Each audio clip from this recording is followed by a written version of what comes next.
Global star Ram Charan ప్రస్తుతం full బిజీగా ఉన్నాడు. ఇండియన్ హీరోలలో అత్యంత బిజీగా ఉన్న నటుల్లో ఈయన కూడా ఒకరు. RRR విజయంతో పాన్ ఇండియా స్థాయిలో ఆయనకు వచ్చిన క్రేజ్ అంత ఇంత కాదు. ప్రస్తుతం ఆయన బుచ్చిబాబు దర్శకత్వంలో ప్రతిష్టాత్మకంగా తెరకెక్కుతున్న పెద్ద చిత్రాన్ని పూర్తి చేసే పనిలో ఉన్నాడు. ఈ రూరల్ డ్రామా తర్వాత రంగస్థలం ఫేమ్ సుకుమార్ దర్శకత్వంలో తన 17వ చిత్రం చేయనున్నాడు. ఈ గ్రామీణ నేపథ్యంలో ఎమోషనల్ డ్రామాలో ఆయన కొత్త అవతారంలో కనిపించనున్నాడు. పెద్ద పూర్తయిన వెంటనే RC-17 కోసం సిద్ధమవుతాడు. రంగస్థలం లాంటి బ్లాక్ బస్టర్ ఇచ్చిన క్రియేటివ్ డైరెక్టర్ సుకుమార్ కావడంతో పండుగ చేసుకుంటున్నారు అభిమానులు. ఈ కాంబినేషన్ మళ్లీ తెరపైకి వస్తుండడంతో అంచనాలు తారాస్థాయిలో ఉన్నాయి. ఇప్పటికే ప్రీ ప్రొడక్షన్ పనులు ప్రారంభమైన ఈ సినిమా రంగస్థలం తరహాలోనే భారీ రూరల్ యాక్షన్ ఎంటర్టైనర్ గా రూపొందనుందని తెలుస్తోంది.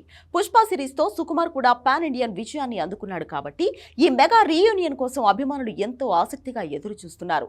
సుకుమార్ సినిమా తర్వాత రామ్ చరణ్ తదుపరి ప్రాజెక్టుపై సినీ వర్గాలలో ఆసక్తికరమైన చర్చ నడుస్తోంది. కాలీవుడ్ అగ్రదర్శకుడు నెల్సన్ దిలీప్ కుమార్ తో చరణ్ తన తదుపరి చిత్రం ప్లాన్ చేస్తున్నట్లు తెలుస్తోంది. కోలమావు కోకిల, డాక్టర్, సూపర్ స్టార్ రజనీకాంత్ తో బ్లాక్ బస్టర్ జైలర్ లాంటి చిత్రాలతో నెల్సన్ తనకంటూ ఒక ప్రత్యేకమైన కామెడీ యాక్షన్ స్టైల్ ను సృష్టించుకున్నాడు. రామ్ చరణ్ కు నెల్సన్ ఒక పక్కా యాక్షన్ కామెడీ కలగలిపిన కథను వినిపించాడని, దీనికి చరణ్ కూడా గ్రీన్ సిగ్నల్ ఇచ్చాడని సమాచారం. ఒకవేళ నెల్సన్ దిలీప్ కుమార్ ప్రాజెక్టు కార్యరూపం దాల్చితే రామ్ చరణ్ ఖాతాలో మరో పాన్ ఇండియన్ డైరెక్టర్ చేరినట్లే అవుతుంది.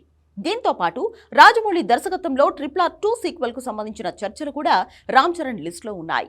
మొత్తం మీద రామ్ చరణ్ ఫ్యూచర్ ప్రాజెక్టుల జాబితా చూస్తుంటే అన్ని భారీ బడ్జెట్ అగ్రదర్శకుల చిత్రాలే కావడం గమనార్హం.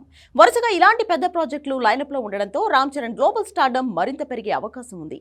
ఇక్కడ మరో ఇంట్రెస్టింగ్ విషయం ఏంటంటే తనకు తెలియకుండానే ఎన్టీఆర్ దర్శకులను లాగేసుకుంటున్నాడు చరణ్. ముందు బుచ్చిబాబు, ఇప్పుడు నెల్సన్ కూడా చరణ్ వైపు వస్తున్నారు.